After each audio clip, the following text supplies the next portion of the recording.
You might be asking, why did it take you so long to release this video?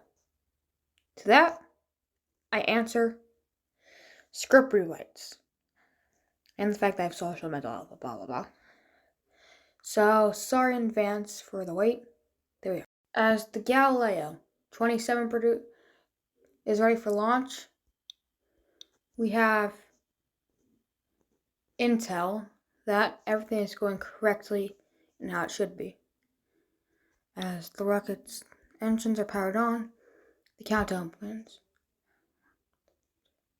Dial to 100. Lift off. As the Galileo 27 begins its partial orbit and its turning to make into a proper orbit, the crew inside do not see anything, just a large structural fairing. Insert video segment, which creates a blanket.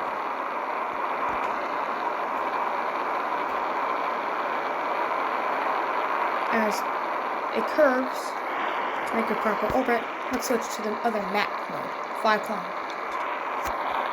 See, currently, the Galileo 27 is increasing altitude at a steady 500 meters a second.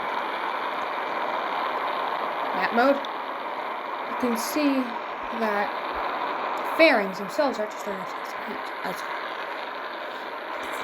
evident via the bottom controls panel. As the orbit circularizes, switch map modes, 1,000 meters an hour, 1,000 meters a second. As everything suddenly turns quiet because of the sound of the engines turning off due to a lack of fuel. And since the engines are off, and we're out of the atmosphere, the fairings can deploy. The crew can finally see, for the first time in the mission since it boarded the Galileo rocket. Map mode, you can see they're starting to circularize the orbit to turn properly. As the rocket's pointed down, so it'll be able to better turn into a circular orbit. As, boom, low Earth orbit. The moon is in sight.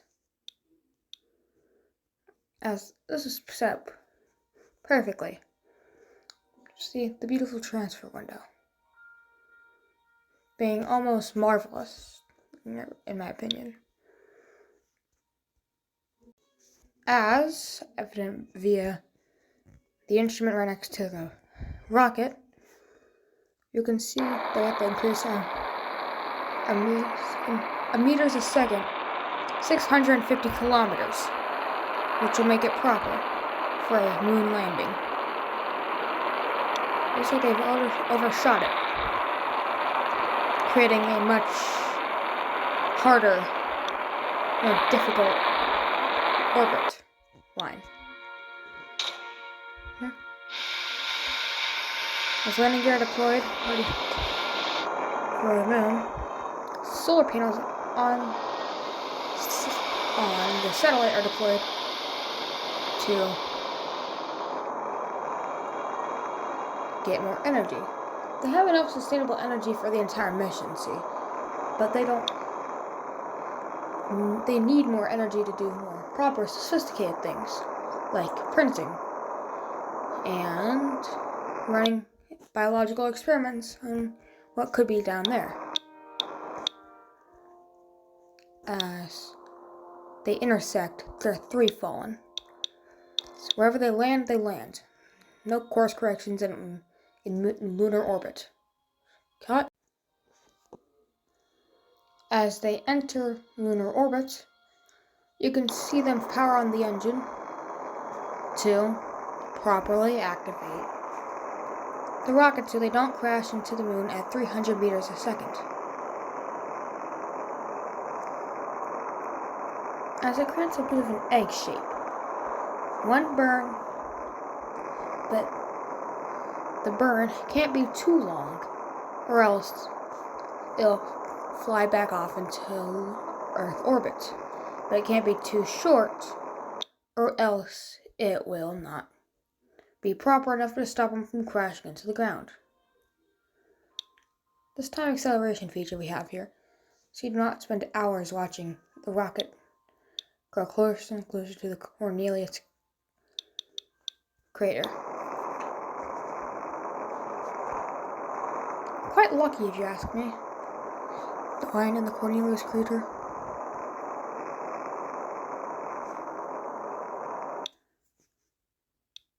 As time acceleration is put to 100.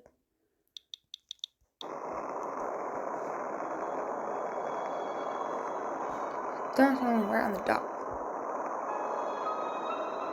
But they have bigger concerns than landing right on the dot. So they approached the moon at a respectable 50 meters a second, which is over 100 miles an hour for our less international viewers. Pardon the music. Come with it. As you can see, clearly, time acceleration feature is in quite crucial effect here.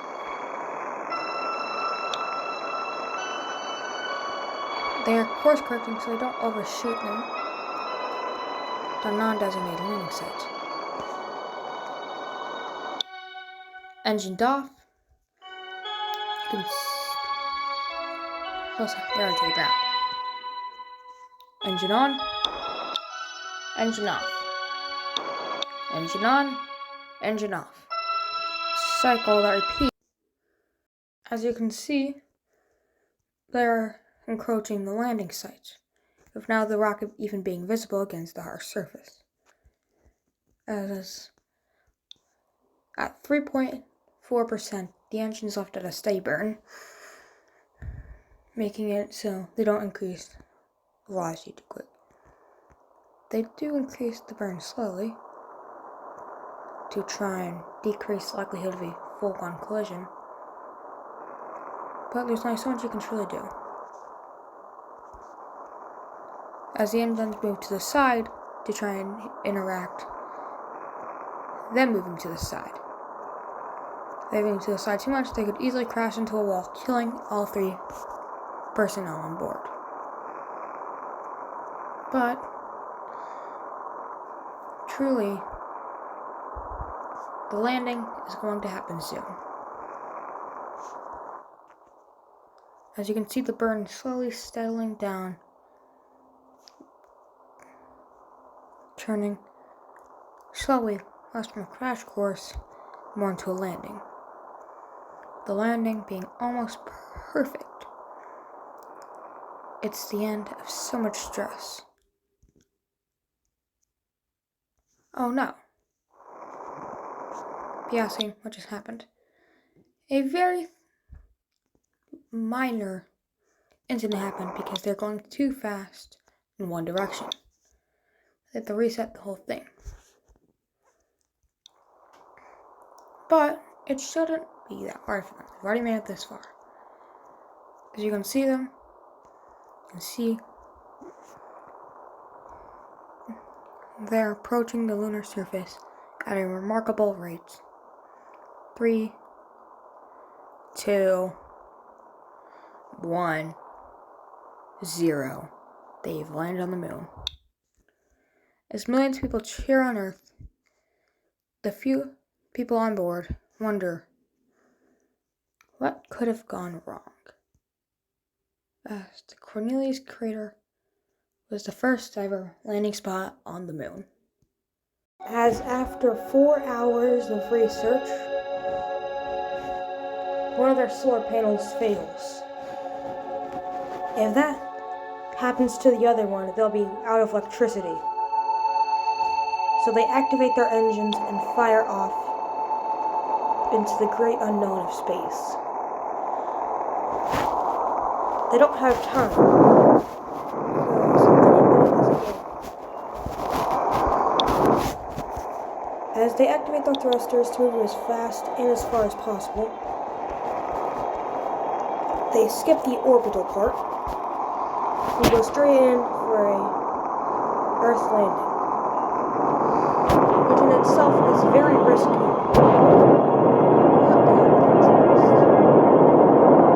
As if they wait for much longer, they could very well die.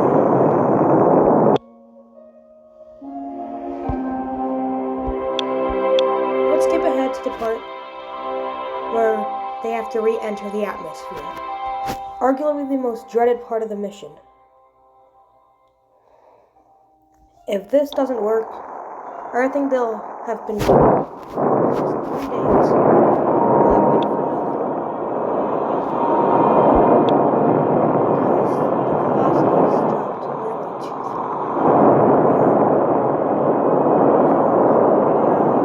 200 meters a second.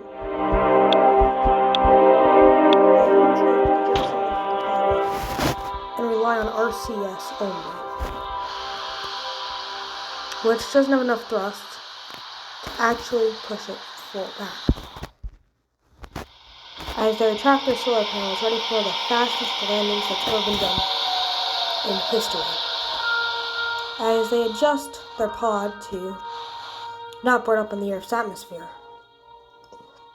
they realize that their other solar panel is even out, which, if is true, could easily kill everybody, as it's tough to keep the capsule on one straight area.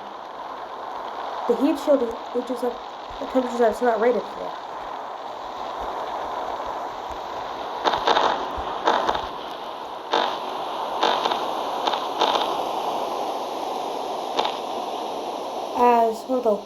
This almost was one of the most botched and deadly landings in history. But managed to pull up as it got to over 135 degrees Fahrenheit inside of the capsule, which, if not checked, could have easily killed all personnel on board, if they were not wearing their spacesuits at least. But as fate would have it, or maybe luck,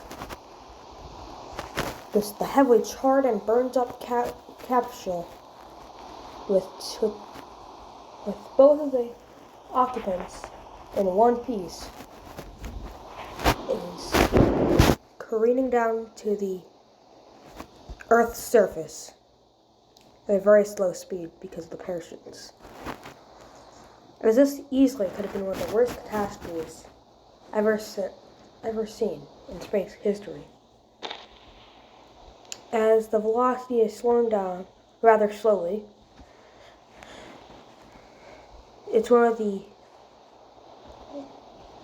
hardest landings in history. It was a true miracle that they didn't all die.